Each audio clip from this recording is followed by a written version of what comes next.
Então vamos começar a nossa aula com o texto de Gálatas, no capítulo 4, do versículo 4 a 7, que é uma parte introdutória do tema que nós vamos tratar. E eu vou ler então esse texto. Vindo, porém, à plenitude do tempo, Deus enviou seu Filho, nascido de mulher, nascido sob a lei, para resgatar os que estavam sob a lei, a fim de que recebêssemos a adoção de filhos. E porque vós sois filhos, enviou Deus ao nosso coração o Espírito de seu Filho, que clama, Abba, Pai. De sorte que já não és escravo, porém filho, e sendo filho, também herdeiro por Deus. Nós estamos estudando já há alguns domingos o tema As Obras da Carne e o Fruto do Espírito, que está em Gálatas, no capítulo 5, os versículos que vão de 16 a 26. E agora nós estamos chegando à virtude final do fruto do Espírito, que é o domínio próprio. O fruto do Espírito é um conceito muito importante e que é prudente que nós tenhamos bem registrado em nossas mentes. Assim eu vou relembrar e trazer um texto onde Jesus Cristo nos instrui a respeito do fruto. E o texto está lá no capítulo 15 de João, nos versículos que vão de 1 a 7. E ele se inicia como nós conhecemos. Eu sou a videira verdadeira, o meu pai é o agricultor.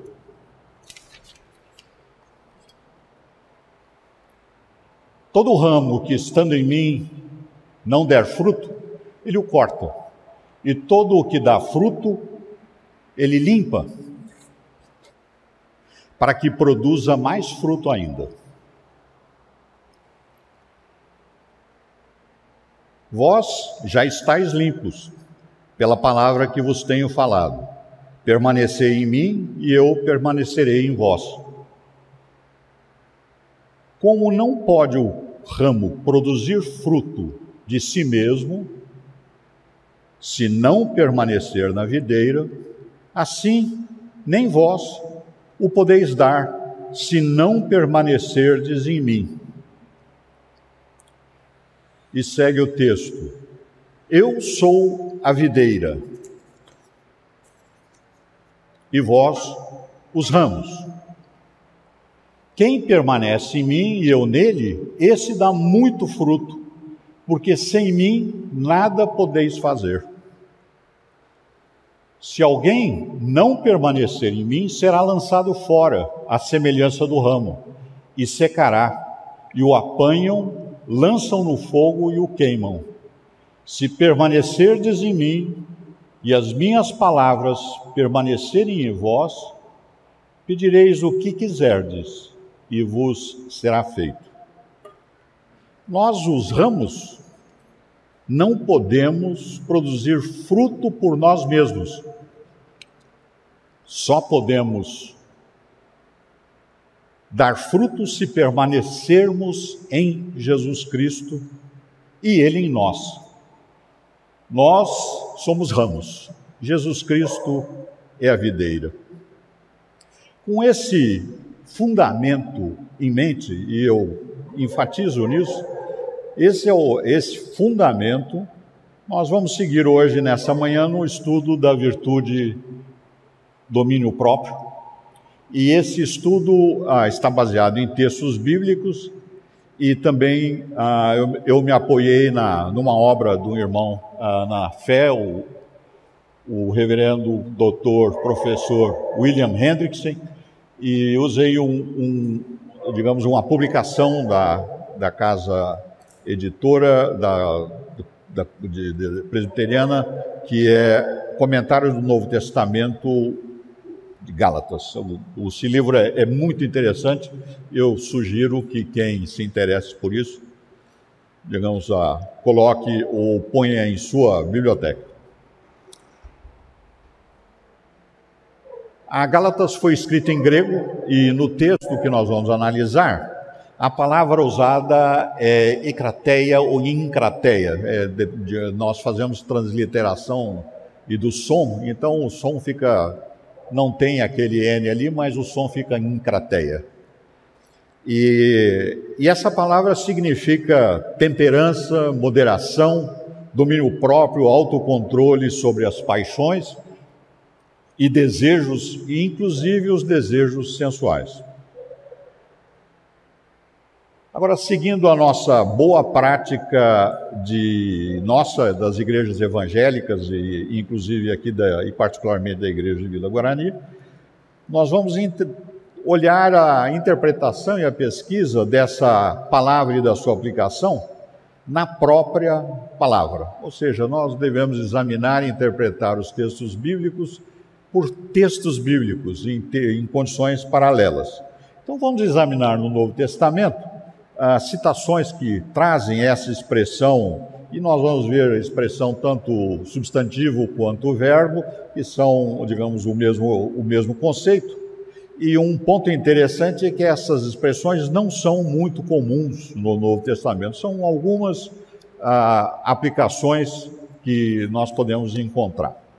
Então, a primeira que nós vamos ver é essa em Atos, e aí os irmãos podem ver, está lá no capítulo 24, os versículos de 24 a 25, e eu vou ler.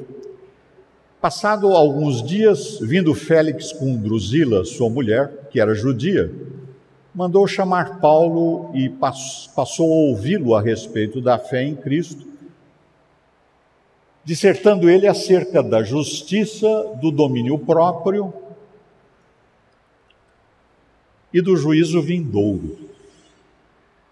Ficou Félix amedrontado e disse: por agora podes retirar-te, e quando eu tiver vagar ou tempo, chamar-te-ei.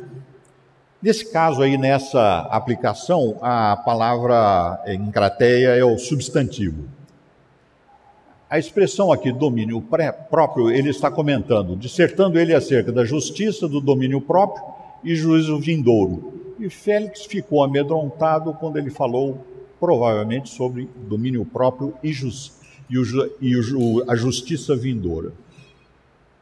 A Drusila era a irmã de Agripa II e Berenice, que eles eram filhos de Agripa I, que era o pai. Esse Agripa I é aquele rei, Herodes Agripa I, que perseguiu Tiago e Pedro. E depois, como os irmãos vão lembrar mais adiante, ele morreu comido por vermes, depois de chamar a si glória que era devida a Deus. A Drusila, ela era casada com uma outra pessoa, que era o rei Ázizo de Émesa, na Síria. E ela havia abandonado este marido para viver com Félix. E ela, provavelmente o Félix, conhecia os princípios e a instrução bíblica. E quando Paulo falou sobre justiça, domínio próprio e juízo vindouro, naturalmente Félix ficou amedrontado, provavelmente a respeito das próximas palavras de Paulo a respeito do tema. Então, a questão para contextualizar é isso. O Félix, a Drusila, não tinham exercido domínio próprio, como indica a instrução bíblica. Aí, seguindo no próximo texto, nós vamos ver lá em 1 Coríntios, no capítulo 7, uma outra aplicação que nós vemos dessa expressão. E eu vou ler então. Quero que todos os homens sejam tais como também eu sou. No entanto, cada um tem de Deus o seu próprio dom. E, na verdade, de um modo, outro de outro. E aos solteiros e viúvos digo que lhes seria bom se permanecessem no estado que eu também vivo.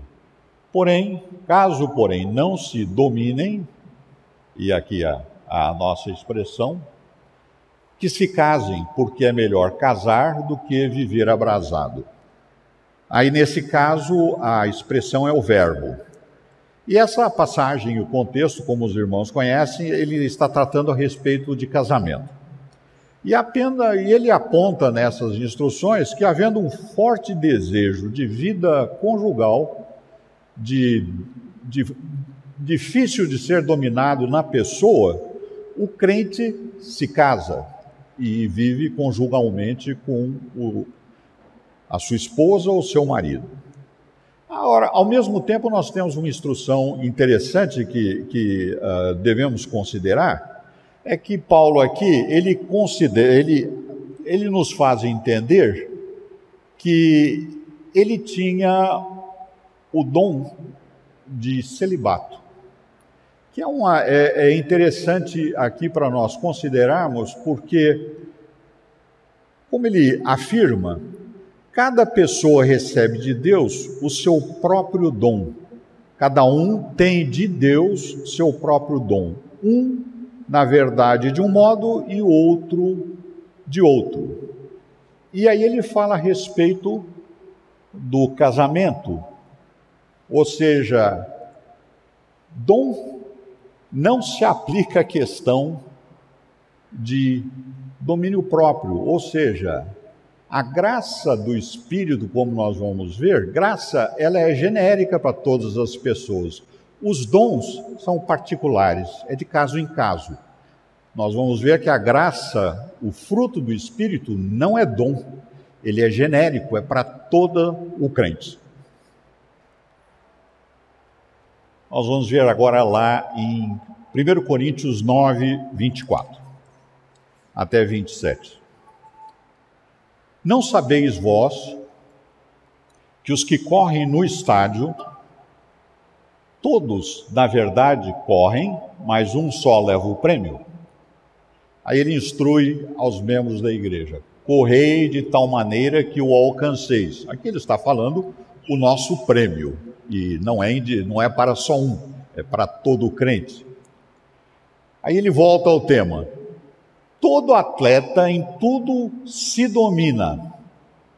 Veja bem ali, se domina. Aqui é em Crateia novamente. Aqueles, os atletas, para alcançarem uma coroa corruptível. Nós, porém, a incorruptível. Assim, corro também eu, não sem meta. Assim luto, não como desferindo golpes no ar, ou seja, sem objetivo, mas esmurro o meu corpo e reduzo à escravidão, para que, tendo pregado a outros, não venha eu mesmo ser desqualificado. Ou seja, ele faz a analogia do domínio próprio do atleta para atingir objetivos terrenos com o domínio próprio que deve ter o crente e que ele mesmo aplica ao seu corpo para que ele não seja desclassificado. Ou seja, aqui ele então está nos ensinando e nos orientando que o domínio próprio sobre o corpo deve ser feito, e mais ainda, já está nos vendo e nós vamos adiantando que é possível ao crente exercer domínio próprio sobre o seu próprio corpo. Vamos ver então a citação que é efetivamente em Pedro, no segundo capítulo, na segunda carta de Pedro, capítulo 1, os versículos de 5 a 6.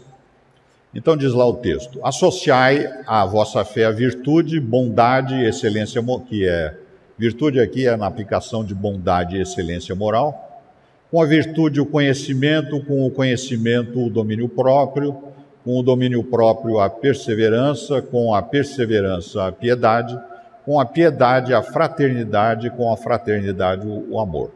Nessa citação, o uso de encrateia é no contexto de moderação, de autocontrole do comportamento pessoal de forma geral e abrangente, e o contexto que está tratando aqui, que é de vida cristã, ele aponta que o fruto do Espírito é de muita importância, é preeminente e proeminente no nosso crescimento espiritual.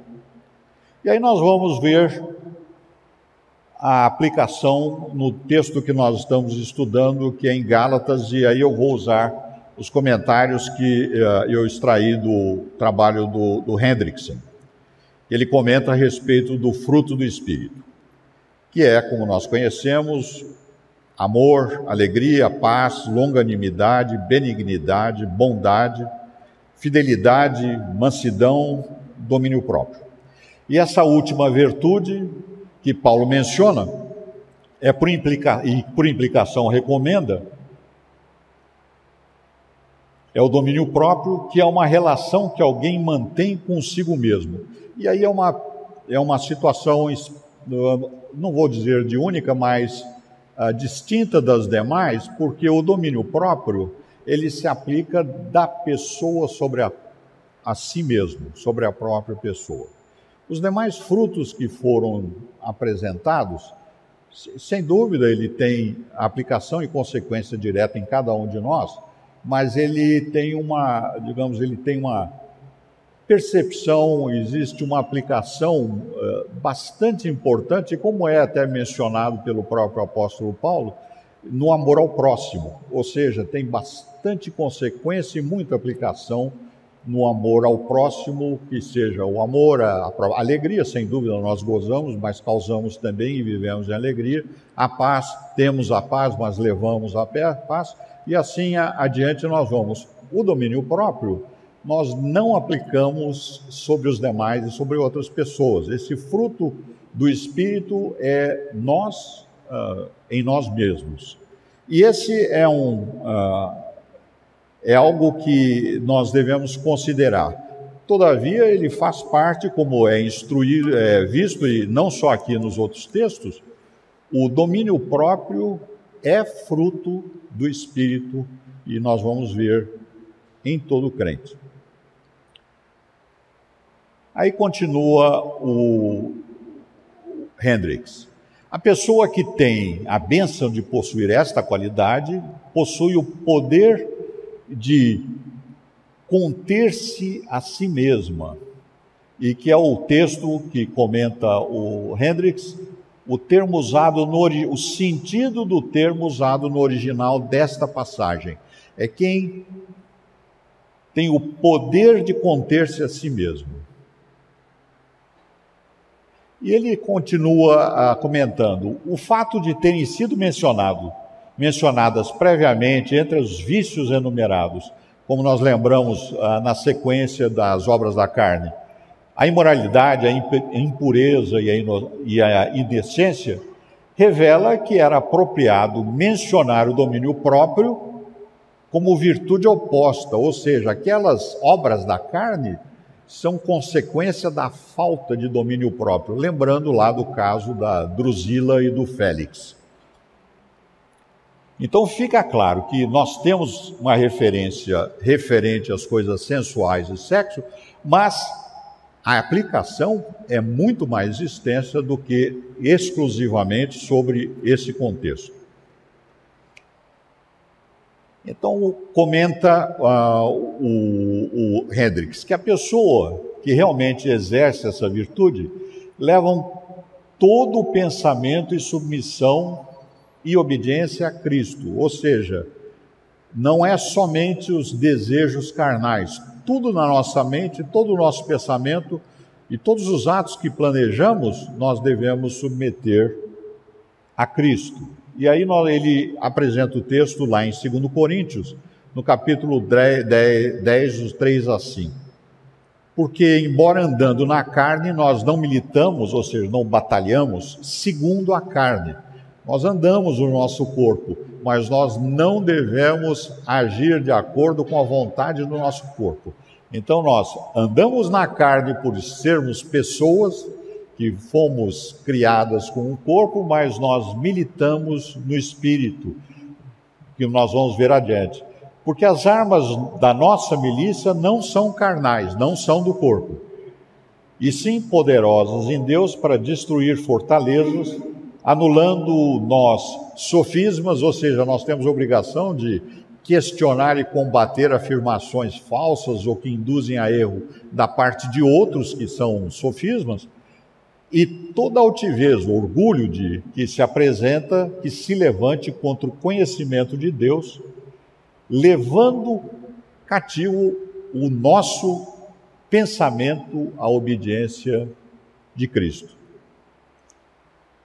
Então, o fruto do Espírito é uma mudança em nosso caráter, que ocorre por causa da obra do Espírito Santo em nós e cada um de nós. Assim, quando nós estamos falando a respeito de domínio próprio ou temperança, nós estamos falando sobre a capacidade de controlar a si mesmo por meio do Espírito Santo. Isso envolve moderação, restrição e a capacidade de dizer não aos nossos desejos mais básicos e concupiscências carnais, inclusive.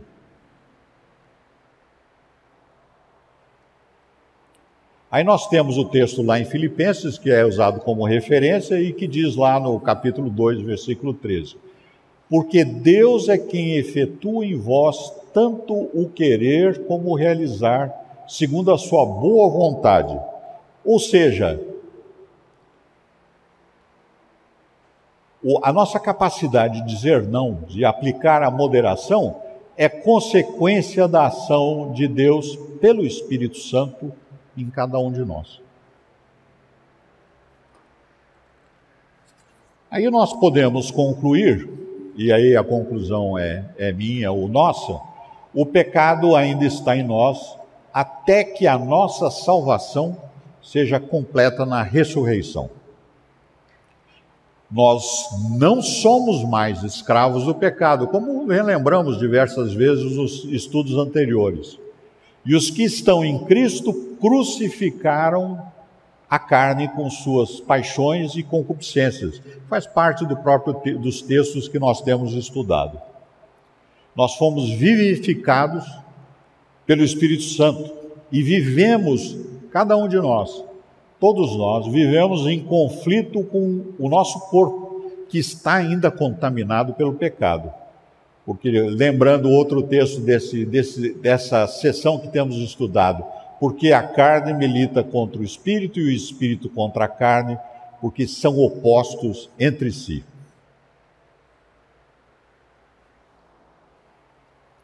E continuando no Hendrickson, ele diz lá que, se nós tomarmos o versículo 18 do capítulo, eu creio que ali é 5, houve ali, irmãos, perdoem, não é 15, porque o livro de Gálatas acaba no 6º capítulo.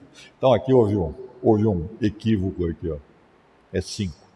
Como nosso ponto de partida, os que são guiados pelo Espírito, veja, o que fala lá nos 15 e 18 é, os que são guiados pelo Espírito, e aí ele diz, são os mesmos que andam no Espírito, mencionado no versículo 16, e vice-versa, ou seja, os que andam no Espírito são guiados pelo Espírito, os guiados pelo Espírito andam no Espírito. E se recuarmos um pouco a mais no texto, diz lá o Hendrickson, nós notamos que estes, os que são guiados e andam no Espírito, são os que foram libertados por Jesus Cristo. E está lá no capítulo 4, versículos 26 e 31 e no versículo 1 do 5º. E que está escrito lá no 3:29, os que pertencem a Cristo. E os que está no 3:9, os que são da fé, aquela fé de Abrão, que nós lembramos lá, Paulo lembra a cada um de nós, movido pelo Espírito Santo. Portanto, todos os verdadeiros cristãos são guiados pelo Espírito. Quem crê em Cristo recebe o Espírito Santo e é guiado pelo Espírito Santo. Aí diz ainda o Hendrickson, além disso, a poderosa influência que o Espírito exerce sobre eles, sobre nós, e dentro deles, ou em cada um de nós, não tem caráter esporádico. Isso é muito relevante para a nossa percepção, como se fosse uma espécie de injeção aplicada aqui e ali, nos momentos de maior necessidade e perigo. Ou seja, irmãos, muitas vezes existem o hábito de pedir que Deus venha habitar em nós, que o Espírito Santo venha a nós. Não, o Espírito Santo no crente, aliás, é crente porque já está sendo guiado pelo Espírito Santo. Nenhum crente não tem o Espírito Santo. O crente não chama o Espírito Santo, não pede para vir o Espírito Santo, não pede para o Espírito Santo agir nele. O Espírito Santo age em cada um de nós. O que nós temos de dificuldade é ouvir o Espírito Santo, e a desobediência nossa não é omissão do Espírito Santo. Então a colocação que nós temos lá não é esporádica, a ação do Espírito Santo é contínua. Mas uma coisa que nós aprendemos é que Deus está pedindo obediência e servos voluntários. E ao contrário desta questão ser esporádica, a ação do Espírito Santo é permanente e constante. Tal como supõe o tempo verbal que está no versículo 18 e que está escrito: sois guiados. O tempo verbal é presente, não é futuro, nem alguma coisa que aconteceu no passado, é presente, é contínuo. Então, sois guiados pelo Espírito aqueles que estão andando no Espírito. E aí uma lembrança importante: mesmo quando nós desobedecemos ao Espírito, e nós fazemos isso, mencionado lá nos versículos de 13 a 17, e cada um de nós tem a própria consciência e memória para saber, o Espírito não nos deixa à deriva, mas sim opera o arrependimento em nossos corações. Aí o Hendrickson nos aponta que não existem muitos textos a respeito dessa operação em domínio próprio nos textos do Novo Testamento. E Paulo faz uma outra única menção a respeito de ser guiado pelo Espírito, explicitamente, lá em Romanos de 8 a 14. Então ele diz lá: a exposição de Gálatas está em plena harmonia com a outra única passagem realmente paralela das epístolas de Paulo, que está em Romanos 8, 14. Pois todos os que são guiados pelo Espírito são filhos de Deus. São guiados pelo Espírito, são filhos de Deus. Então aqui também, ser dirigido pelo Espírito se apresenta como característica, irmãos, indispensável dos filhos de Deus. Se uma pessoa é filha de Deus, então ela é dirigida pelo Espírito. Se é dirigida pelo Espírito, então ela é filho de Deus. Essas condições são necessárias, como todos nós lembramos da nossa formação lá de 2º grau.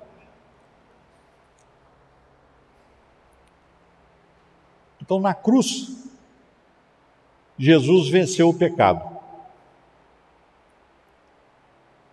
E nele nós recebemos a adoção de filhos. Então, a adoção de filhos se materializa, se concretiza em Jesus Cristo na cruz.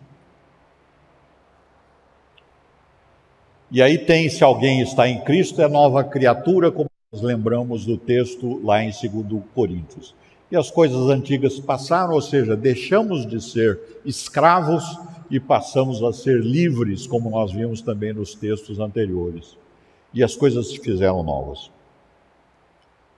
Então, relembrando aquele texto inicial, nós, filhos de Deus, ramos da videira, somos guiados pelo Espírito Santo e podemos, desde já, fazer a vontade do Pai. Exercer domínio próprio e dar fruto do Espírito.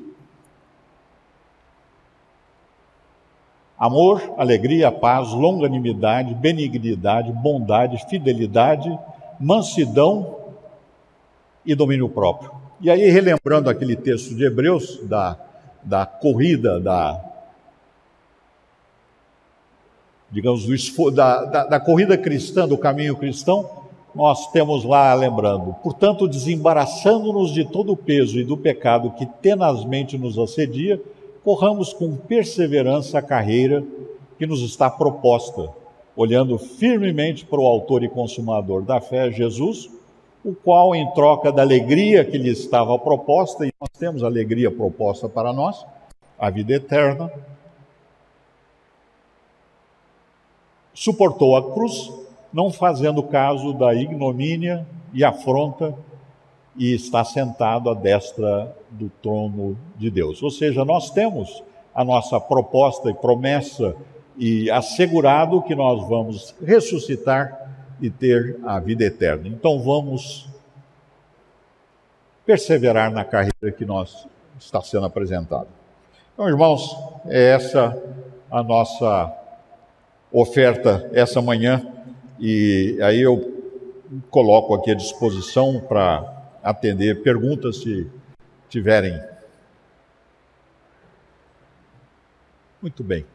Então agradeço e peço ao nosso seminarista que faça oração de encerramento.